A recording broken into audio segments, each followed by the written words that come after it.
So I saw an interesting article. It was from the Carnegie Endowment for Peace that reframed some things for me, and I'm going to ask you what you think about this.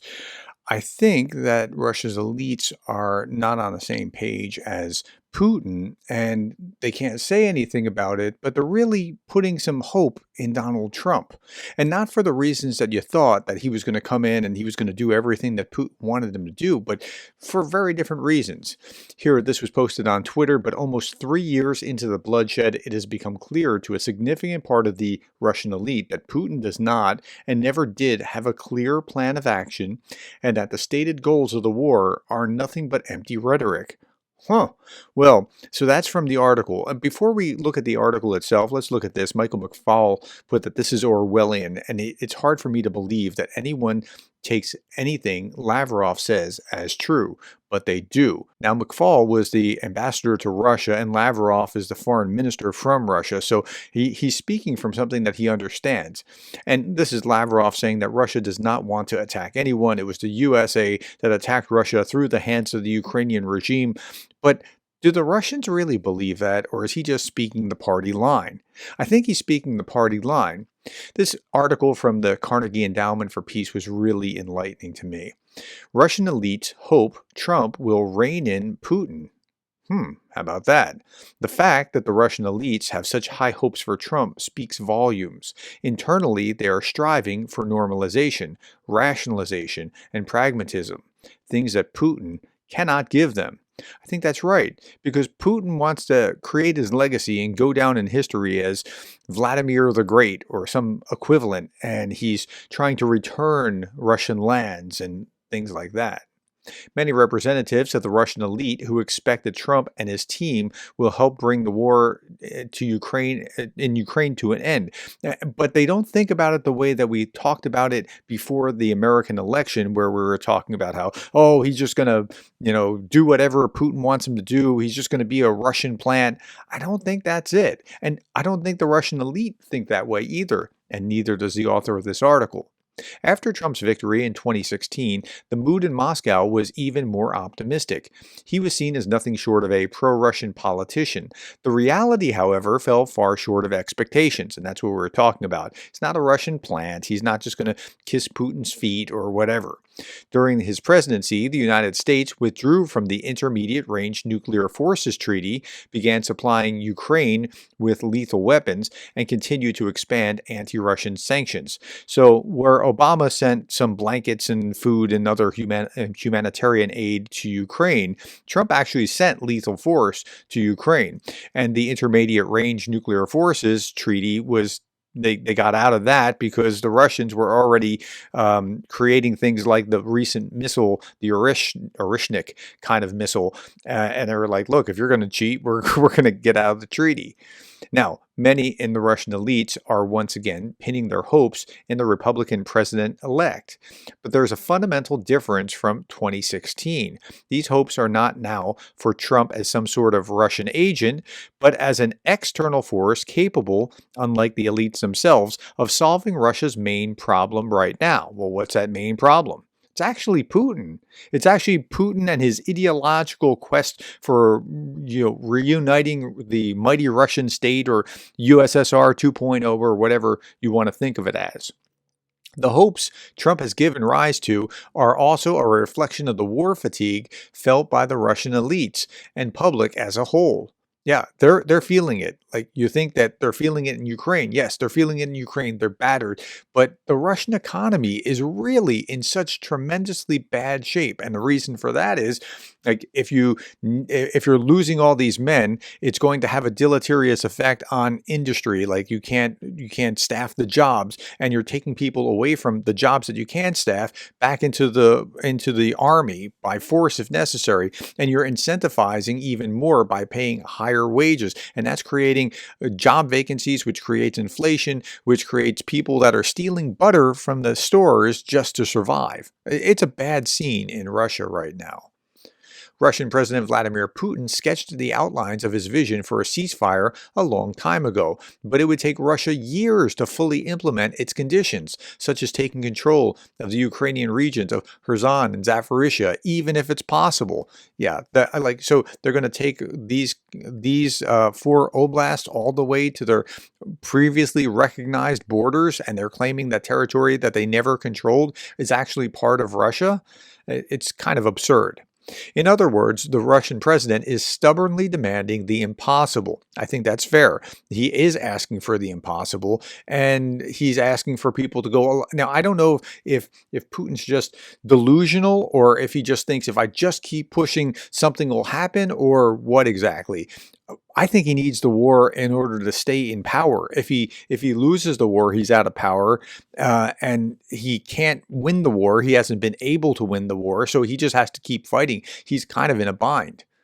Okay, demanding the impossible, which gives the elites the impression that his true desire is to wage an endless war. That might be it. He is effectively saying, these are our demands. They don't want to fulfill them, so we have to continue. And now that makes sense in light of the way that they've been dealing with Trump. The Ukrainians have been saying, we want peace, we need peace that's sustainable, but they've had a very calm, clear, rational, conciliatory even to the Americans tone, where the Russians have been just kind of poking you back in the eye. Okay, against the backdrop of uncertainty created by Putin, Trump's declared intention of ending the war as swiftly as possible appears crystal clear. Like, the elites can get behind this. The sanctions unleashed in response to the war have dealt a serious blow to the economy, and it really is in bad shape. Right until the last, the elites did not believe that there was really a prospect of war with Ukraine, and that it was because they considered Putin a rational politician. Well, Putin held those cards close to the chest. Not a lot of people knew that he was actually going to invade. They thought that he was just trying to get some kind of concessions from the Ukrainians. That's what I thought. Okay, then they clung to the irrational belief that the president was both lucky and knew what he was doing, and so the war would ultimately end in a Russian victory. But almost 3 years into the bloodshed, it's become clear to a significant part of the elite that Putin does not, and never did, have a clear plan of action, and that the stated goals of the war are nothing but empty rhetoric. What if that's true? I'm thinking it might be. And if that's true, that changes the calculus pretty significantly. Entrepreneurs and state managers are already openly talking about serious problems in the economy, but they are met with little understanding from leadership. The president lives in his own little world, as far as possible from the rationalists and pragmatists. They have to deal with the problems, but he doesn't. The nuclear saber-rattling of Russia's senior leadership and ballistic missile strikes do nothing to add to the elite's sense of stability. In this context, Trump actually looks like the rational external factor. Imagine that, right? Like, Trump is the rational guy that they're pinning their hopes on. Any such hopes for Trump are largely unfounded. His proposals to freeze the conflict along the front line are unlikely to be enough for Putin, while a refusal from the latter will likely mean new round of confrontation with the United States. Now, it's unacceptable to the Ukrainians as well, but they're talking about it in positive terms of, look, we need real guarantees. The guarantees that we had already failed, so we can't do this. We can't leave our people behind. But they're trying to look like they're working with the United States while the Russians are just poking back. Trump has promised to ramp up pressure on North Korea and Iran. These are allies of Russia, so that's not going to be good for them. Moscow's policy of building and leading an anti-Western force out of the BRICS is another obstacle in the path of normalizing relations with America.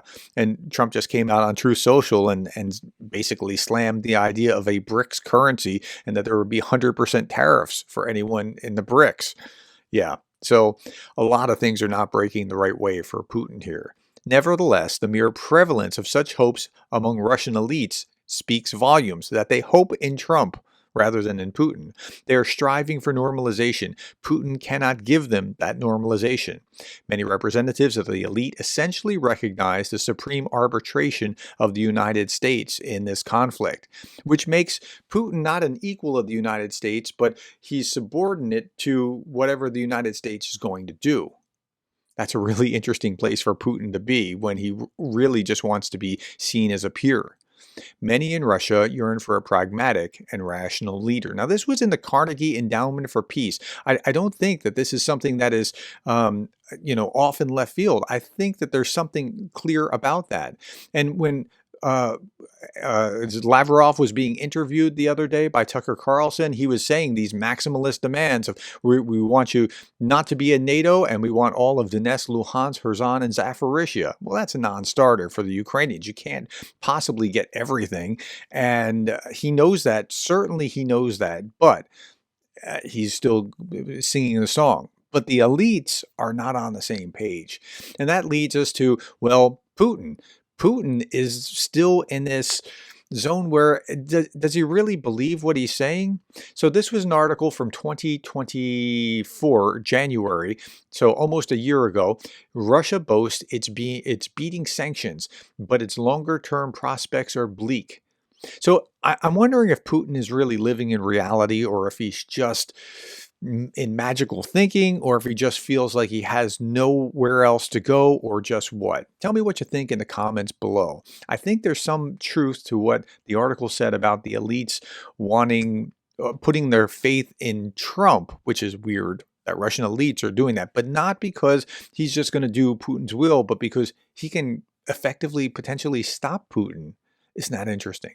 All right, my friends, thank you for your thoughts. Thank you for your time, the likes, the shares, the subscribes, and thank you for being the kind of person that cares about Ukraine.